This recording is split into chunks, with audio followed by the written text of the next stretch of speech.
नमस्कार मित्रों, आप सबका हमारे इस क्लास में स्वागत है।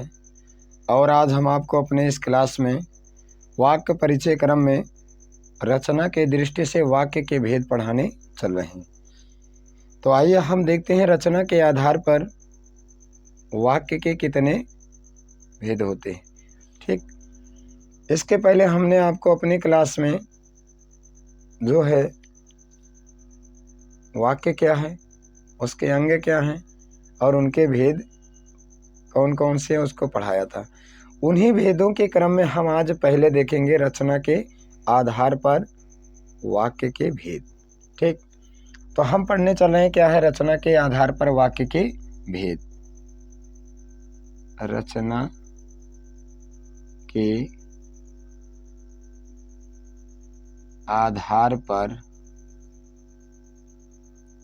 वाक्य के भेद। रचना के आधार पर वाक्य के भेद। ठीक, आज हम पढ़ेंगे इसको, रचना के आधार पर वाक्य के भेद। देखिए, रचना के आधार पर वाक्य के 3 भेद होते हैं। इसका एक हम यहाँ पर क्या है, पहले इसको समझ लेते हैं, उसके बाद इनके बारे में हम देखते हैं। देखिए, रचना के आधार पर वाक्य के 3 भेद होते हैं। कौन कौन से, इसको हम देख लेते हैं।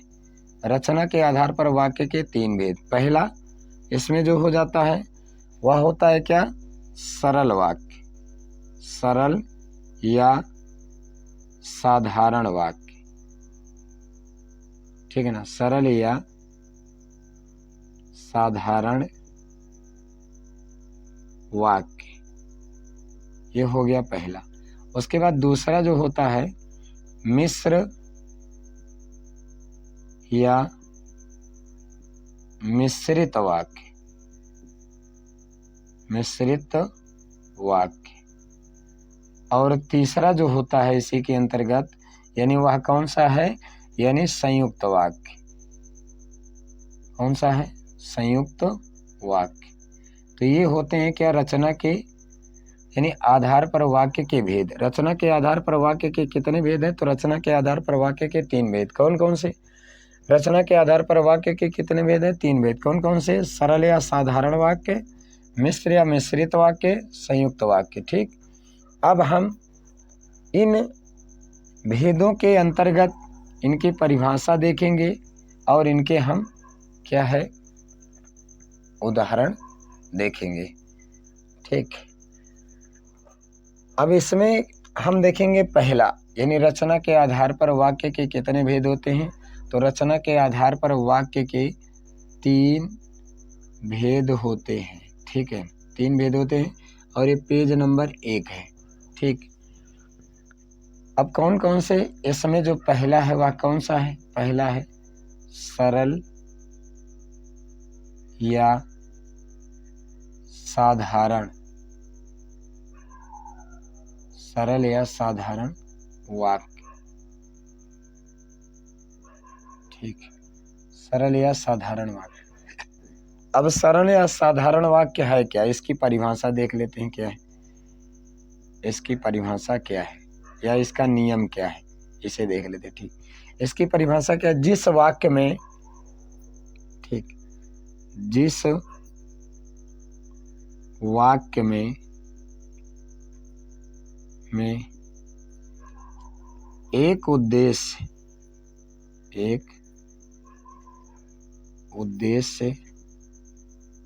जिस वाक्य में एक उद्देश्य का मतलब कर्ता, ठीक है ना, जिस वाक्य में एक उद्देश्य व एक ही विधेय,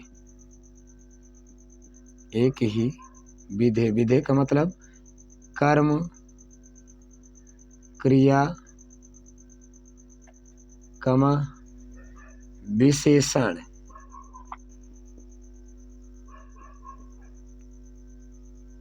या क्रिया विशेषण, या क्रिया विशेषण। ठीक, ठीक होता है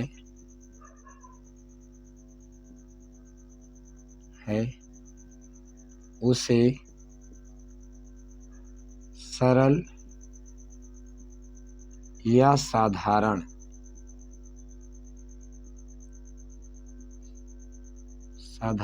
वाक्य कहते हैं। उसे सरल या साधारण वाक्य कहते हैं। ठीक है, अब पहला क्या पढ़ रहे हैं? सरल या साधारण वाक्य। जिस वाक्य में एक उद्देश्य और एक विधेय होता है उसे क्या कहते हैं? उसे कहते हैं साधारण या सरल वाक्य कहते हैं। ठीक, तो ये तो था या क्या इसकी परिभाषा थी। अब देखिए उदाहरण के तौर पर इनको हम क्लियर कर लेते हैं। यानी कुछ वाक्यों को हम लेते हैं, उस वाक्यों में हम इनको देखते हैं कि कहाँ सरल वाक्य और कहाँ ठीक है। जैसे इसको क्लियर कर लेते हैं। जैसे मैं जाता हूँ, मैं जाता हूँ। ठीक, अब यहाँ पर क्या है? मैं जाता हूँ, यानी यहाँ पर क्या? मैं एक कर्ता और क्रिया क्या है? जाने की है। तो ये क्या है? अब यहाँ पर एक क्या है? ये कर्ता है और ये क्या है? क्रिया है। ठीक, ये क्या हो गई? क्रिया हो गई। तो कर्ता हो जाएगा क्या? उद्देश्य। मैं क्या है? और क्रिया क्या है? ये हो जाएगा विधेय। ठीक, अब यहाँ पर क्या है? एक उद्देश्य और एक क्रिया है, वो कर विधेय है। और एक उद्देश्य और एक विधेय होने के कारण यहाँ पर कौन सा वाक्य है? साधारण वाक्य। पहला। दूसरा वाक्य हम देख लेते हैं। दूसरा वाक्य जैसे माँ खाना, जैसे माँ खाना बना रही है, माँ खाना बना रही है। ठीक, अब यहाँ पर माँ क्या हो गई? ये माँ हो गई कर्ता, क्योंकि खाना क्या हो गया? ये हो गया कर्म। ठीक, बना रही क्या है? ये क्या है? क्रिया है। ठीक, अब यहाँ पर देखिए क्या है? कर्ता क्या हो जाएगा? ये हो जाएगा उद्देश्य। ये हो गया क्या? उद्देश्य हो गया। कर्म और क्रिया क्या हो जाएगा? ये हो जाएगा विधेय। ठीक, यहाँ पर एक कर्ता और एक कर्म। खाना क्या है? कर्म हो गया, और बना रही है क्या? क्रिया हो गया। तो यहाँ पर क्या हो जाता है? ये यानी ये आपका क्या हो जाएगा? साधारण, क्योंकि यहाँ पर एक कर्ता और एक क्रिया यानी विधेय है। यानी एक उद्देश्य और एक विधेय, इसी कारण यहाँ पर साधारण वाक्य। अगला हम ये और वाक्य देख लेते हैं। तीसरा वाक्य हम देखते हैं क्या है। तीसरा वाक्य जैसे मोहन बाजार जाता है, मोहन बाजार जाता है। अब यहाँ पर मोहन क्या है? बाजार जाता है। मोहन क्या हो जाएगा? मोहन हो जाएगा उद्देश्य। मोहन क्या हो गया? उद्देश्य। बाजार क्या है? जाने, बाजार जाने का कर्म कर रहा, तो ये कर्म हो जाएगा। जाता है, ये क्या है? क्रिया है। ठीक, ये क्या है? क्रिया है। अब कर्म और क्रिया मिलकर के क्या बन गए? ये बन गए विधेय। ये हो गए विधेय। ठीक, और मोहन क्या हो गया? मोहन है कर्ता, और कर्ता सदैव क्या होता है? उद्देश्य होता है। ठीक, और देख ले, अध्यापक पुस्तक पढ़ाता है। जैसे अगला क्या है? चौथा वाक्य हम देख लेते हैं इसी में। अध्यापक पुस्तक पढ़ाता, ठीक है ना? अध्यापक पुस्तक पढ़ाता है।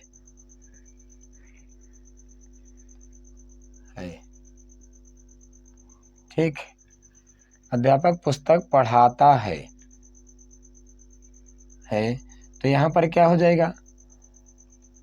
अब यहाँ पर क्या हो जाएगा? अध्यापक क्या है? अध्यापक हो जाता है कर्ता, क्योंकि अध्यापक क्या कर रहा है? पुस्तक पढ़ाने की क्रिया कर रहा है। तो पुस्तक हो जाएगा कर्म, और पढ़ाता क्या है? ये हो जाएगा क्रिया। ठीक, ये हो जाएगा क्रिया। ठीक, तो कर्म और क्रिया मिलकर के क्या बन जाएंगे? कर्म और क्रिया हो जाएंगे विधेय। ठीक, और कर्ता हो जाएगा क्या, उद्देश्य।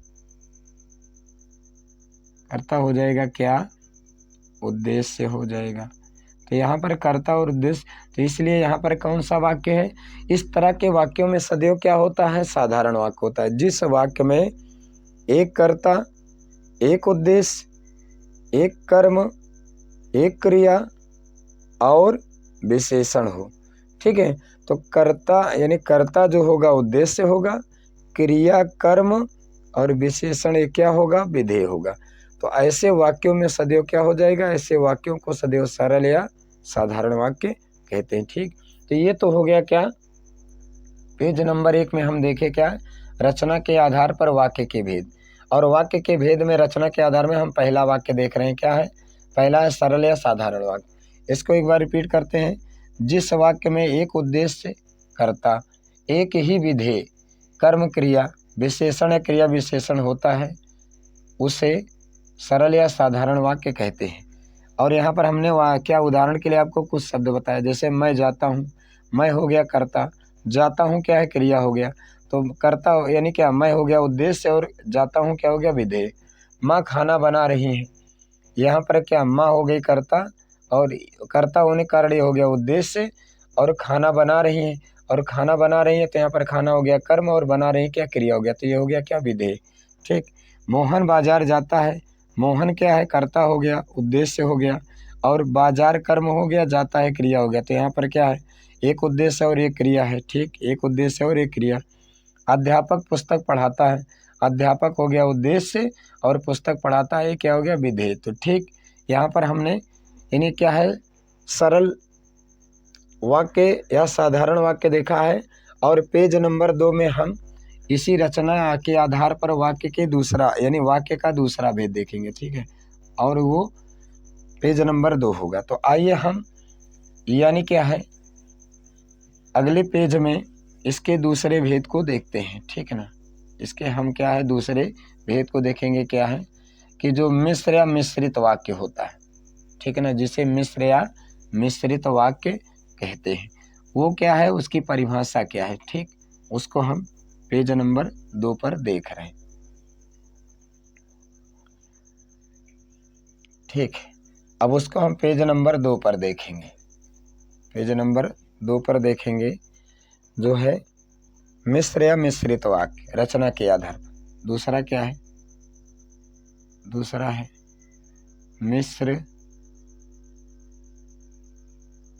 या मिश्रित वाक्य, मिश्र या मिश्रित वाक्य। अब मिश्र या मिश्रित वाक्य, पहले इसकी हम परिभाषा देख लेते हैं। ठीक, इसकी परिभाषा क्या है, ठीक, इसकी परिभाषा क्या है, परिभाषा हम देखते हैं क्या है, जिस वाक्य में एक मुख्य उपवाक्य हो। ठीक है ना, जिस वाक्य में एक मुख्य, जिस वाक्य में एक मुख्य उपवाक्य हो तथा उसके साथ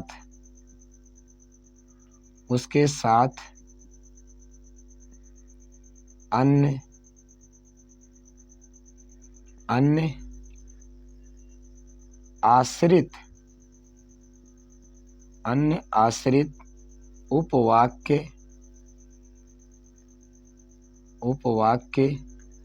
समुच्चय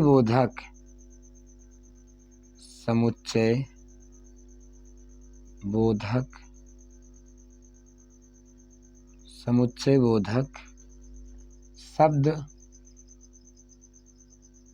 ठीक, कौन कौन से, चूंकि, क्योंकि, जब, तब,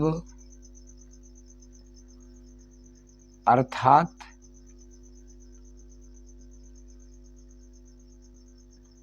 यदि तो ताकि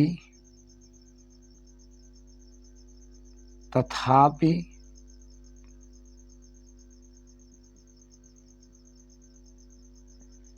आदि से जुड़ा हो, तथापि आदि से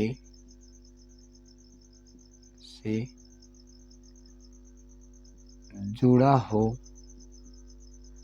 तो उसे मिश्र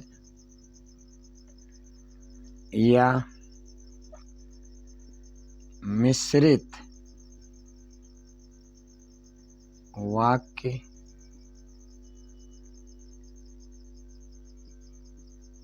कहते हैं। उसे मिश्र या मिश्रित वाक्य कहते हैं। अब इसको एक बार थोड़ा परिभाषा को हम समझ लेते हैं।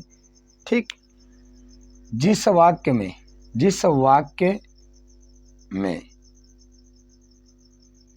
यहाँ पर मैं थोड़ा छूट गया है, जिस वाक्य में, ठीक, जिस वाक्य में एक मुख्य उपवाक्य हो तथा उसके मुख्य वाक्य कह लीजिए या प्रधान वाक्य कह लीजिए, ठीक है, एक मुख्य प्रधान वाक्य हो, ठीक है, एक मुख्य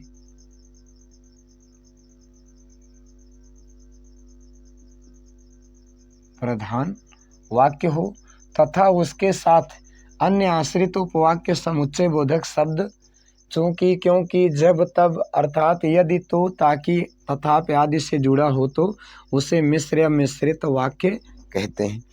अब जैसे उदाहरण के तौर पर हम समझ लेते हैं, जैसे उदाहरण के रूप में हम कुछ ऐसे शब्द ले लेते हैं, जैसे इसमें कौन कौन से शब्द आ जाते हैं, जैसे मेरे घर आएंगे क्योंकि उन्हें अजमेर शहर घूमना है। यहाँ पर एक वाक्य ले लेते हैं, मेरे घर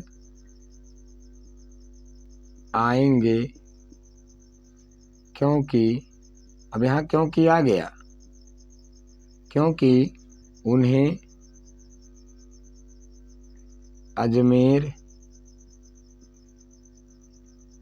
शहर घूमना है,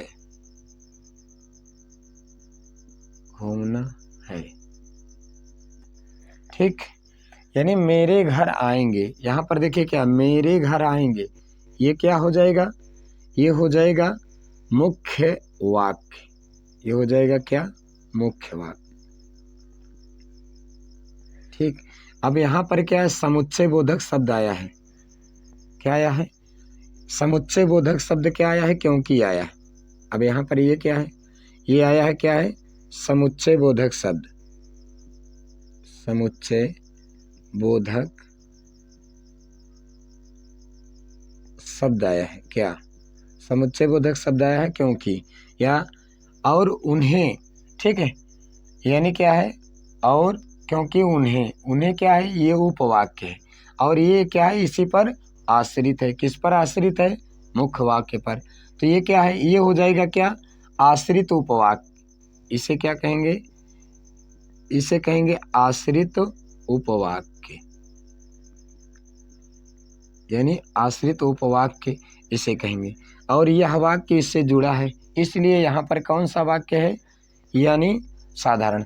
अब आप सीधे समझ लो, यानी किसी वाक्य के समाप्त होने पर दूसरा वाक्य क्या है, चूंकि, क्योंकि, जब, तब, अर्थात, यदि, तो, ताकि, तथापि आदि से जुड़ा, उसके जस्ट बाद कोई वाक्य आ जाए तो वहाँ पर आंख बंद करके लगा दीजिए कि यहाँ पर मिश्रित वाक्य है, ठीक। ये तो हमने आपको तरीका बताया, ये तो पहला वाक्य। दूसरा वाक्य हम देख लेते हैं, क्या है, मेरे पास एक गुड़िया है जो बैटरी से चलती है, मेरे पास एक गुड़िया है जो बैटरी, ठीक है ना, बैटरी से चलती है। अब यहाँ पर आपको ध्यान होगा तो यहाँ पर क्या आया है, यहाँ आ गया क्या, मेरे पास एक गुड़िया है, ये हो गया आपका वाक्य, एक वाक्य। अब यहाँ पर एक शब्द आया है जो, जो आया क्या है, ये समुच्चय बोधक शब्द है, ठीक है ना, यहाँ नहीं है लिखा है तो हमने समझ लेना, यानी ये समुच्चय बोधक जो बैटरी से चलती है। तो यहाँ पर एक हो जाएगा, ये हो जाएगा क्या, मुख्य वाक्य, इसे क्या कहेंगे, मुख्य वाक्य कहेंगे। और यह आश्रित वाक्य है, और आश्रित उपवाक्य है, ये क्या है, आश्रित उपवाक्य है। और यह, इसका संबंध किससे जुड़ा है, इससे जुड़ा है, किससे, गुड़िया से, ठीक है। अब यहाँ पर क्या है, इसी कारण ये क्या हो जाता है। उसके बाद फिर तीसरा हम देख लेते हैं, इसी में क्या है, ठीक है, मेरा मित्र आया था क्योंकि उसे मुझसे मिलना था, उसे मुझसे मिलना था।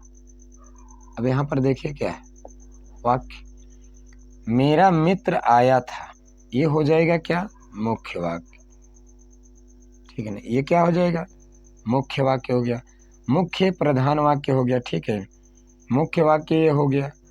और उसके बाद क्योंकि आ गया, यहाँ पर क्या, समुच्चय बोधक शब्द आ गया, योजक है, योजक शब्द है, ठीक।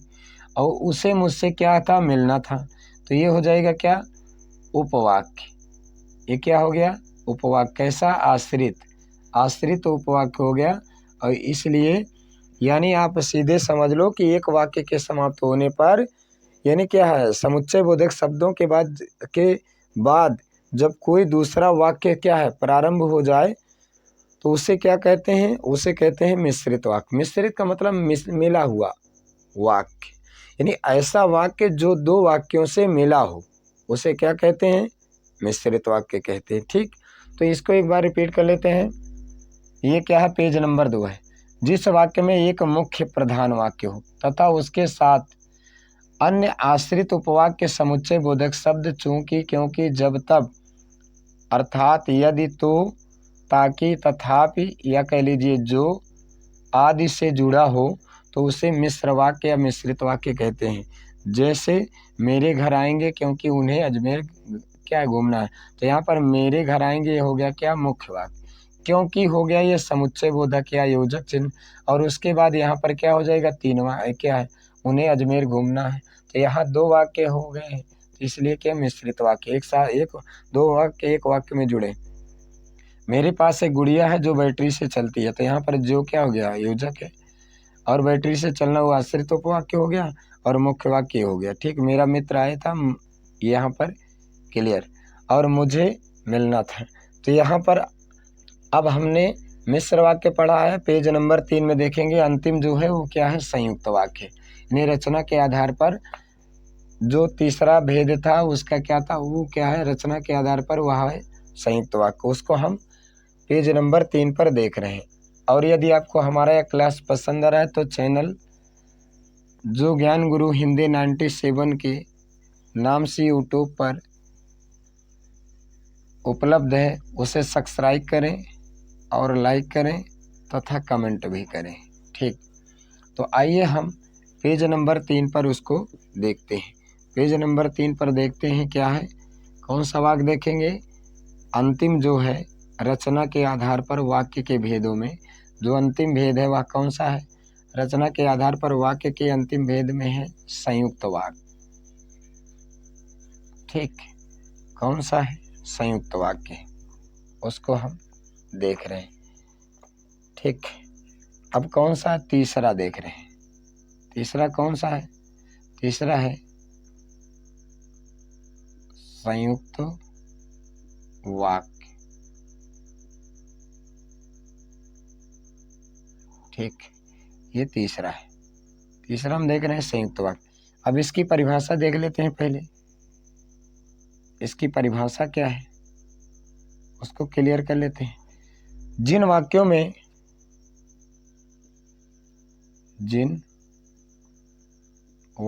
में दो या दो से अधिक या दो से अधिक, जिन वाक्यों में दो या दो से अधिक स्वतंत्र वाक्य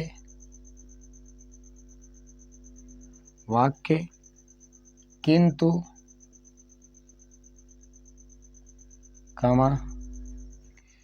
वाक्य किंतु परंतु और, ठीक, और लेकिन,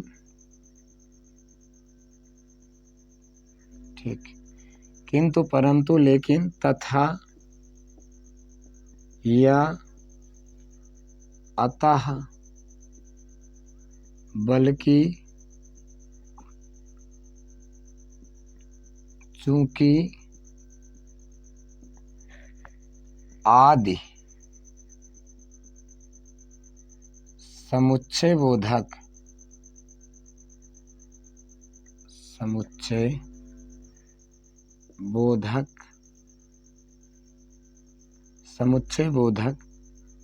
शब्दों द्वारा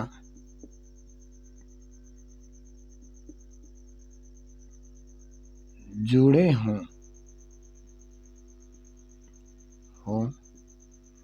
उसे संयुक्त वाक्य कहते हैं। उसे क्या कहते हैं? उसे संयुक्त वाक्य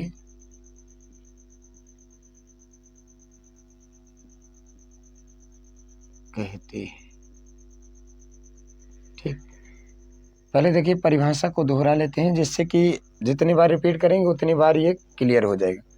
जिन वाक्यों में दो या दो से अधिक, मतलब दो या दो से अधिक स्वतंत्र वाक्य, ठीक, किंतु परंतु और लेकिन तथा या अतः बल्कि चूंकि आदि समुच्चय बोधक शब्दों द्वारा जुड़े हों।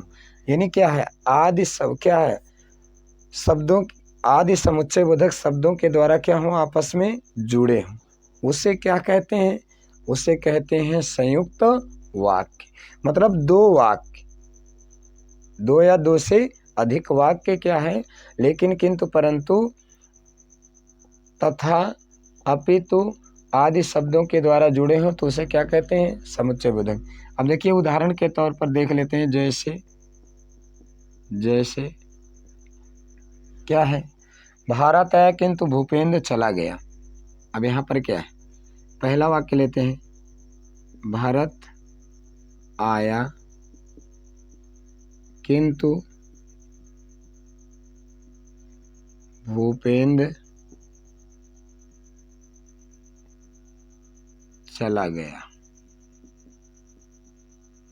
अब यहाँ पर देखिए भारत आया, ठीक, एक वाक्य हो गया,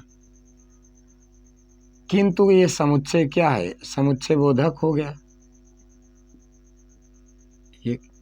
ये आपका एक वाक्य, ठीक, और ये समुच्चय बोधक। अब यहाँ पर क्या है? किंतु भूपेंद्र चला गया, मतलब किंतु क्या है? भूपेंद्र का चला गया, या मतलब यहाँ पर क्या? तीसरा वाक्य हो गया, जाना, यानी क्या? ठीक, उसके बाद दूसरा वाक्य फिर क्या है? सूरज निकला और पक्षी चहचहाने लगे। यहाँ पर क्या है? सूरज निकला किंतु पक्षी चहचहाने लगे। ठीक है ना? अब यहाँ पर क्या है? सूरज निकला किंतु पक्षी क्या है? बोलने लगे, चहचहाने लगे। यहाँ पर फिर क्या है? दो या दो से अधिक वाक्य एक में जुड़ा है, यानी दो वाक्य आपस में जुड़ा है। उसके बाद तीसरा फिर समझ लेते हैं यहाँ पर क्या है, सवेरा हुआ किंतु सूर्य नहीं निकला, नहीं निकला। अब यहाँ पर क्या है, एक वाक्य हो गया सवेरा हुआ, सूर्य नहीं निकला दूसरा वाक्य हो गया, और किंतु शब्द से ये क्या है, जुड़ा हुआ है। तो यहाँ पर क्या, दो वाक्य आपस में जुड़े हुए हैं, तो इस कारण से क्या है, यहाँ पर संयुक्त वाक्य। और क्या है, जैसे अगला है राहुल परिश्रम तो, राहुल परिश्रम तो किया किंतु सफल नहीं हुआ, सफल नहीं हुआ। तो यहाँ पर भी आप देखिए दो वाक्य आपस में जुड़े हैं, किंतु यहाँ पर आ गया है लेकिन सफल नहीं हुआ। ठीक, तो आज हमने पेज नंबर 3 पर देखा क्या है, संयुक्त वाक्य देखा। जिन वाक्यों में दो या दो से अधिक वाक्य स्वतंत्र रूप से लेकिन किंतु परंतु तथापि आदि समुच्चय बोधक शब्दों के साथ जुड़े होते हैं, उसे संयुक्त वाक्य कहते हैं, जैसा कि हमने यहाँ पर पढ़ाया है।